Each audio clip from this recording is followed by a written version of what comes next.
UFP, the United Federation of Podcasts.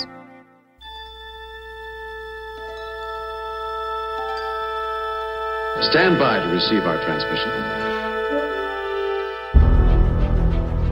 You're listening to Star Trek Weekly News with Tony Robinson. In this week's news, Star Trek Tarantino.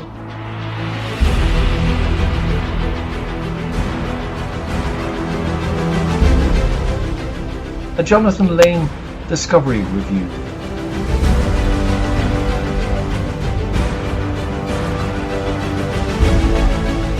All this and more coming right up.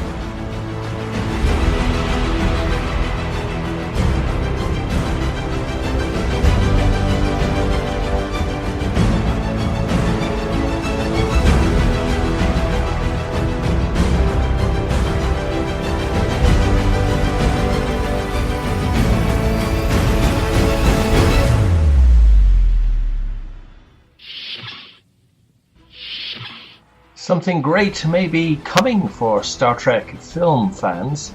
With the fate of Star Trek 4 up in the air, Quentin Tarantino's Star Trek movie is looking more and more possible.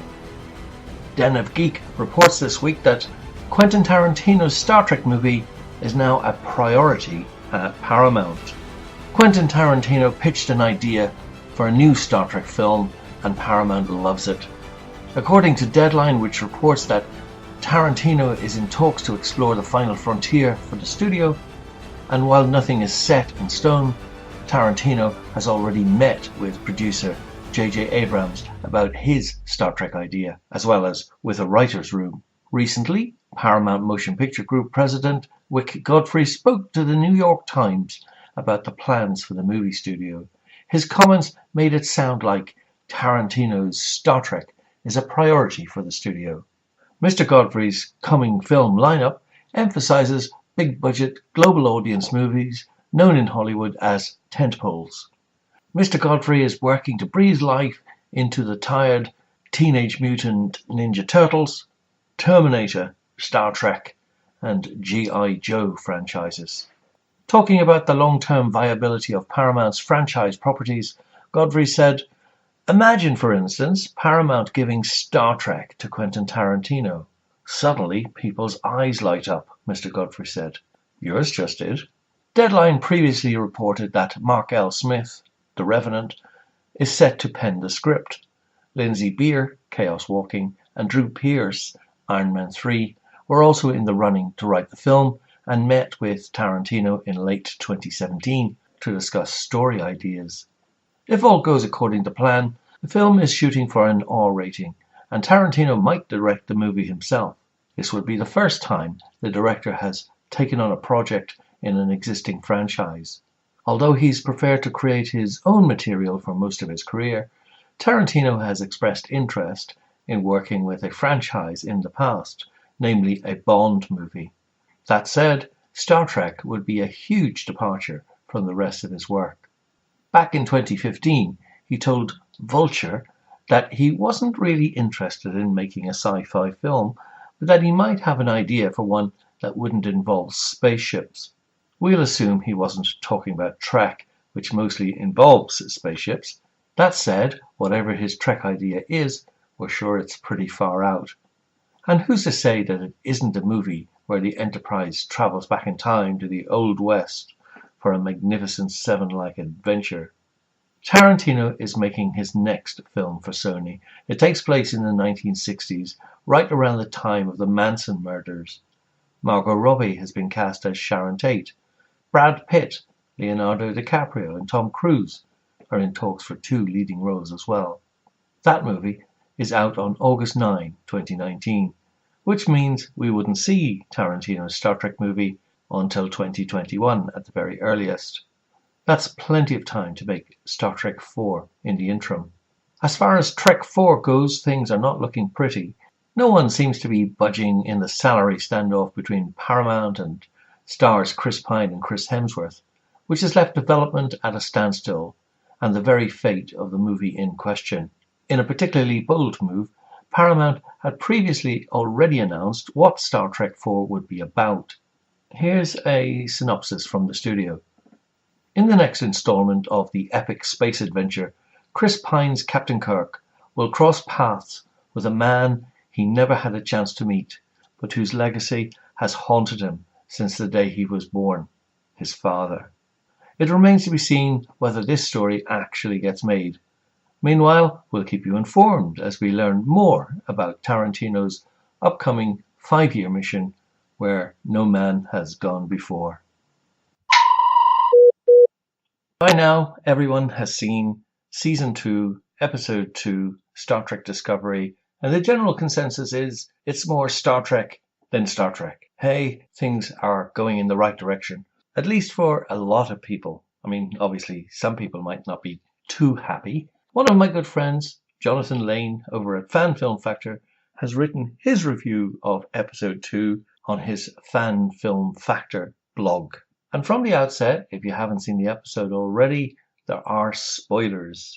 From Jonathan's perspective, people seem to think that he only writes negative things about Star Trek Discovery, that he'll never accept it and will always find something to criticize. Uniforms, Klingons, lack of banter.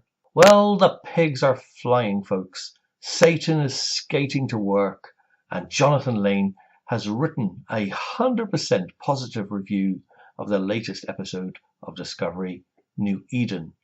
What can I say? He said. I loved it. It felt like I was watching Star Trek, possibly for the first time since Burnham and Giorgio walked across the desert planet at the beginning of the premiere episode. Nothing bothered me. Not the uniforms, or the non-canon console graphics, or even Tilly. Heck, I didn't even mind that the magic mushroom drive once again saved the day. When it's good Star Trek, when it feels like good Star Trek, all the rest of the discontinuities with canon can be safely beamed out of my mind. So what made this feel like real Star Trek to me? Well, banter, an important factor in every program or show or movie. I have been waiting so long for this, and it wasn't just from Pike this time. Saru and Tilly got some quality banter in. Burnham got more character development with her line, "Fortunately I was raised on Vulcan. We don't do funny," than she got through moping her way through Season 1. Stamets got some banter. The new grumpy doctor got some banter. Heck, even Detmer got some banter. And these weren't just opportunities for a quick chuckle. They expanded these characters. We now know that Saru learned 90 languages. Seriously? To try and fit in with his new Federation friends. We know that Burnham is well aware that the Vulcan way isn't always the best way, at least when it comes to breaking the tension with light humor. And we know that Detmer got her pilot's license at the age of 12. That's the stuff wiki pages are made of, folks, and fan films for that matter too. As for the landing party, it wasn't until this episode that I realized just how infrequently the Discovery crew beams down to an actual planet to seek out new life and new civilizations. There was that one episode in Season 1 that everyone liked, Si Vis Pacem Parabellum, where Saru has a freak out, and what else? The desert planet in the pilot episode, the planet in the mirror universe where they met the Resistance, the Klingon homeworld, and Earth. Oh, and we saw Vulcan in a flashback. In the first 16 episodes, that's 4 or 5 planets walked on. In the first 16 aired episodes of TOS, do you know how many planets the crew beamed down to? 13. Only 3 episodes didn't include a planet. Charlie X, the Corbomite Maneuver, and Balance of Terror. Just saving you looking it up on Google. I'm not saying that you always need to feature a planet to feel like Star Trek. Some of the best episodes of all the series, Doomsday Machine, Tribbles, Measure of a Man, Best of Both Worlds Part 2, In the Pale Moonlight, Scorpion, never showed the landing party or away team, but at least there was a balance. On Discovery, the ratio of planetfalls felt very unbalanced. And 3 cheers for the little guys. Did you see what I saw? Joan Owasaken not only got to leave her seat on the bridge, she got to go on an actual mission. The Pavel Chekhov of Discovery has been referred to by some fans as that black woman on the bridge with the name I can never remember, Owasakun, or as Tilly so conveniently gave us an accepted abbreviation, OWO, although one wonders what's wrong with Tilly just calling her Joan. As I said, Detmer got a chance to do some acting this episode as well. There was even a little dialogue thrown to Bryce and Ariam, although they didn't really get much this time, but there's hope. And it was an honest-to-God Prime Directive episode. Prime Directive episodes can be fascinating moral conundrums for our characters. Sure, most Prime Directive or General One Order episodes end up being elaborate excuses for Kirk or Picard or Janeway to violate the Prime Directive. And, spoiler alert, Pike was no different this time. But it's not the destination that makes these episodes so fascinating. It's the journey, the trek, the getting there. Prime Directive episodes usually pit brother against brother in arguing the impossible moral questions of total non-interference. Does Kirk arm the Hill people with flintlocks to save them? McCoy pleads with him not to release a serpent of endless war into Eden. Picard is resigned to allow the people of Drama 4 to perish until a little girl's desperate voice asks Data for help. This time, the debate is between Pike, a thoughtful captain raised by a father walking the paths of both scientist and theologian, and Burnham, a woman of pure science and logic who often makes rash decisions and disobeys orders. Yin and yang perhaps, but Yin is in command. And another spoiler alert, Yang ultimately follows his orders. That scene at the end where Burnham says, "Sir, I've learned the hard way where not following orders can lead to," did more to define her character and growth than almost anything in season 1, including that 3-minute speech at the end of the finale. And it was all set up by that Prime Directive conflict. The show seems to be moving towards the light. Star Trek was never intended as a dark show. Oh sure, there was a darker Deep Space Nine and Season 3 of Enterprise, but at its heart, Star Trek is about good people trying their hardest to do good things for good reasons.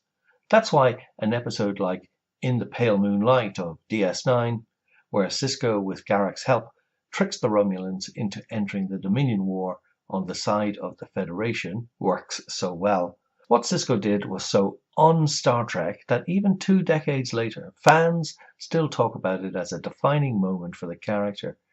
If Trek were dark like that all the time, In the Pale Moonlight would have been just another day at the office. Now the Discovery crew, thanks in part to Pike's arrival, are back to being good people again, to each other and to the rest of the galaxy. Gone, and almost unrecognizable, is the cynical and dysfunction-ridden USS Discovery that Burnham first stepped foot on in the 3rd episode. Gone is Lorca, along with all the fan Lorcapologists from the early episodes who said, "Just give him a chance, he's been through a horrible war," or "I like this new, darker kind of starship captain." Lorca wasn't Star Trek or Starfleet, and his ultimate reveal as Mirror Lorca proved that. In his first episode, Pike says, "I'm not him. I'm not Lorca." And that's all we fans need to know. But just in case we didn't get the memo, the sets themselves have been lit brighter this season. I noticed when Burnham walked into the captain's ready room for the first time and saw something I'd never seen before. The captain's ready room. Sure, we had many scenes in there in season 1, but they were so dimly lit that I could barely see this beautiful set. Now it's got light streaming in and looks gorgeous, welcoming, hopeful, just like the show itself. Sure, it's not as brightly lit as TOS or TNG or even the Orville, and that's okay. Some shadows and darkness can help give definition to the light. I'm just glad the light is no longer being swallowed by the darkness. And now I really love Captain Pike. In a previous blog I said, I like Pike. Well, now I love him. Don't tell my wife. But Anson Mount is a total heart